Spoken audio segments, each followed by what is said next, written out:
अवघ्या काही तासांनंतर बाप्पाचं आगमन होणार आहे आणि बाप्पांचं स्वागत करण्यासाठी आता पुणेकर सज्ज झालेत। पुण्यातील बाजारपेठा या अक्षरशः फुलून गेलेल्या आहेत। गणपती बाप्पांच्या आगमनासाठी लागणारं सर्व साहित्य घेण्यासाठी पुणेकरांची बाजारपेठांमध्ये सध्या प्रचंड गर्दी आहे। मंडई परिसरातून याचा आढावा घेतलाय आमचे प्रतिनिधी अमोल धर्माधिकारी यांनी। पाहूयात।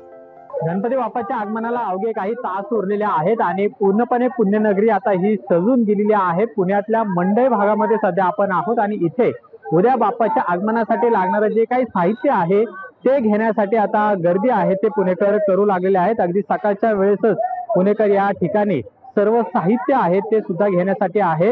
यामध्ये वेगवेगळ्या प्रकारची फुलं असतील, हार, त्याचबरोबर वेगवेगळ्या पद्धतीचे सजावटीची वस्तू असतील ते सुद्धा या ठिकाणी घ्यायला येतात। फुलं वेगवेगळ्या पद्धतीची आहेत ती सुद्धा बाप्पाला चढवण्यासाठी खरं तर या ठिकाणी भाविक आहेत, पुणेकर आहेत ते गर्दी करू लागलेले आहेत।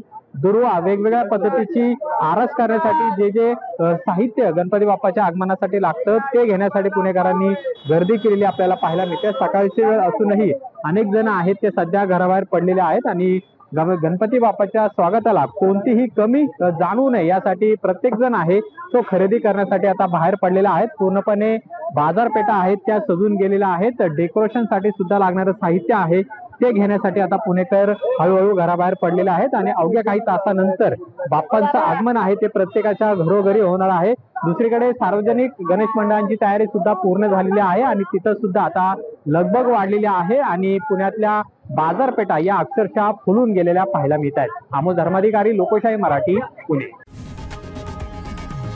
लोकशाही मराठी ऐका, पहा, जागरूक रहा।